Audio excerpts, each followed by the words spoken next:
성도 여러분, 한 주간도 평안하셨는지요? 네, 오늘 벌써 이제 11월 1일, 11월 첫째 주가 되었습니다.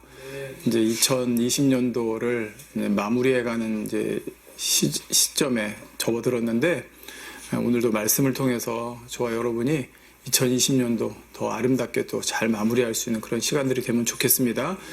자, 2020년은 대부분의 사람들에게 있어서 평생 기억될 만한 해가 될 것 같습니다. 사실 평생에 이런 날이 올 것이라고는 전혀 생각도 못했을 수 있기 때문이죠.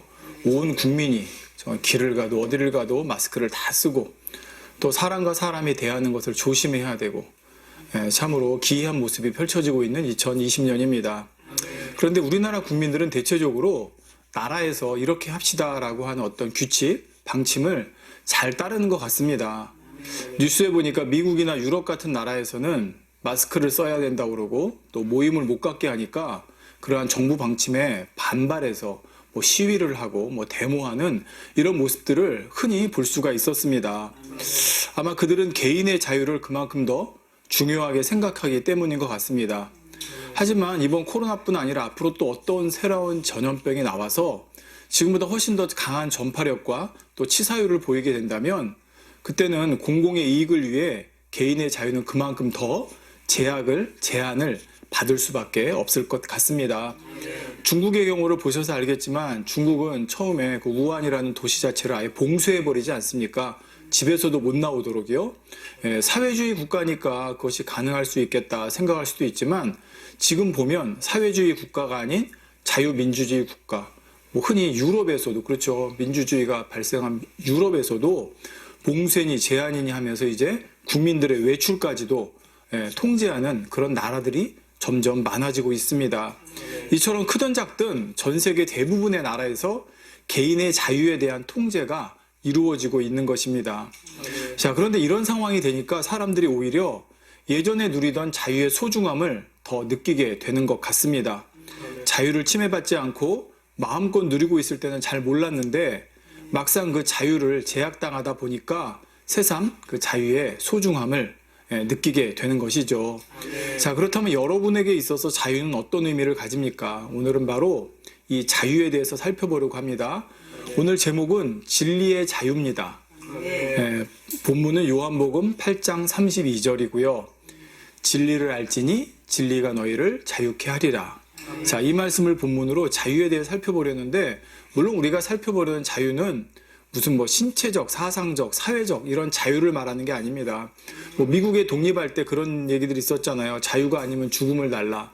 이렇게 해가지고 그런 말들도 있었고 우리나라도 일제 압박에 있을 때 정말 그 자유를 우리가 침탈당하고 뺏겼을 때 그 자유를 얻기 위해서 독립이라는 걸 통해 자유를 얻기 위해서 수많은 사람들이 목숨을 버렸던 걸 볼 수가 있습니다. 우리 육의 어떤 자유를 통해서 위해서도 이렇게 우리가 수많은 사람들이 목숨을 버리는 걸 볼 수가 있지 않습니까? 근데 오늘은 어떤 이런 신체적, 사상적, 사회적인 그런 자유를 말하는 것은 아닙니다. 신앙 안에서를 말하는 것인데 오늘 본문에 보면 진리를 알지니 진리가 너희를 자유케 하리라 말씀하고 있죠. 자, 그런데 예수님께서 이 말씀을 하셨을 때 이 말씀의 영적인 의미를 깨닫지 못하던 당시 사람들은 이어지는 요한복음 8장 33절에 저희가 대답하되 우리가 아브라함의 자손이라 남의 종이 된 적이 없거늘 어찌하여 우리가 자유케 되리라 하느냐 말하는 걸 볼 수가 있습니다. 사실 이 말씀은 예수님 당시만이 아니라 오늘날에도 비슷한 생각을 하는 분들이 있을 수 있습니다.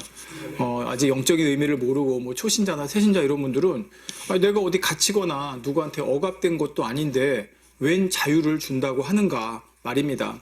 그렇지만 교회에 좀 다니신 분들은 다 아시죠. 여기서 진리가 예수 그리스도인 것도 알고 자유케 한다는 것이 어떤 의미인지를 압니다.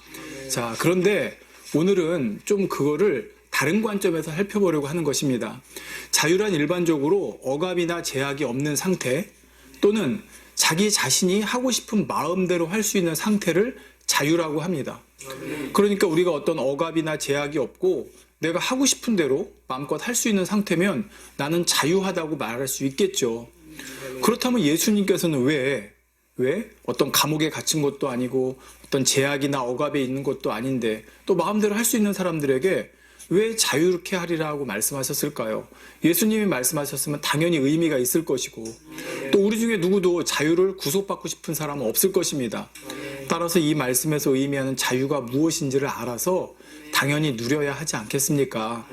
그래서 오늘은 지금부터 예수님께서 말씀하신 자유의 의미와 어떻게 할 때 우리가 이 진정한 자유를 누릴 수 있는지 살펴보도록 하겠습니다. 자, 오늘 본문에 진리를 알면 진리가 우리를 자유케 한다 했는데 여기서 진리란 무엇일까요? 자, 앞서 잠깐 말씀드렸지만 요한복음 14장 6절에 예수께서 가라사대 내가 곧 길이요 진리요 생명이라 말씀하고 있습니다. 따라서 진리는 곧 우리의 구세주 되시는 예수님이십니다. 또 진리는 하나님의 말씀이기도 합니다. 왜 그러냐면 예수님이 말씀이 우리 몸, 육신을 입고 이 땅에 오신 분이기 때문에 예수님은 또 말씀 자체세요. 그래서 진리란 예수님이시고 또 진리란 하나님의 말씀이기도 하다는 것입니다. 자, 그러므로 우리가 구세주 예수님을 알고 또 하나님의 말씀을 안다는 것, 이게 곧 진리를 아는 것이죠. 자, 따라서 우리가 예수님을 구세주로 영접했고 또 교회 다니면서 신앙생활하고 하나님의 말씀을 듣는 분들은 여기 당연히 진리의 자유함을 누려야겠죠. 진리를 알지니 진리가 너희를 자유케 하리라 했으니까.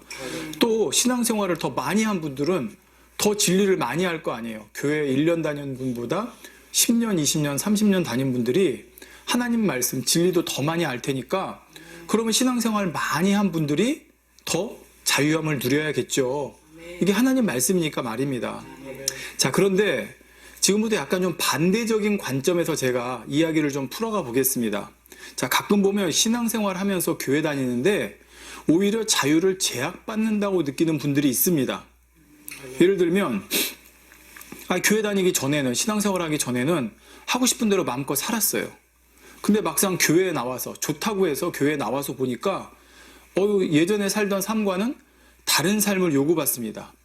뭐 이거 하면 안 된다, 이렇게 살면 안 된다, 그건 죄다. 그러니까 이제 이런 말씀들이 계속 들려오는 거예요.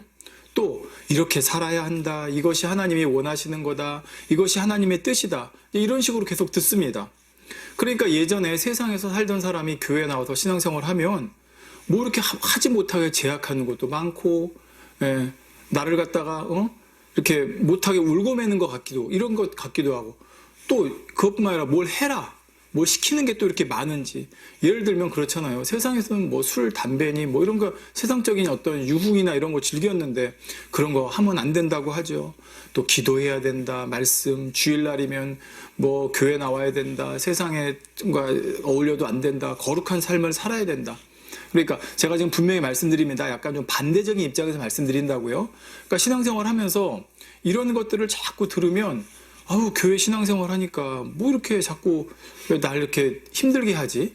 근데 못하게 하는 게 많지? 그러다 보니까 여러분 교회 다니다 성당으로 옮기는 분들도 있어요. 왜냐면 성당은 술, 담배를 막지 않거든요. 그러니까 그냥 교회 다니다 똑같은 하나님이 없는데 어때 하고 성당으로 가는 분들이 있더라는 거예요. 그러니까 이 말씀해 주시는 이 진리의 자유함을 정확히 모르기 때문에 지금 이런 사태들이 생기는 거거든요.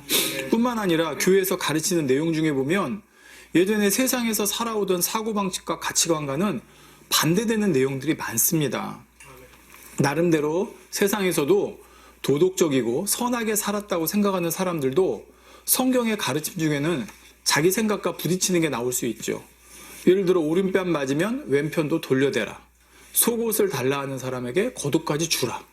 원수를 사랑하고 저주하는 사람을 위해서 기도해 주라.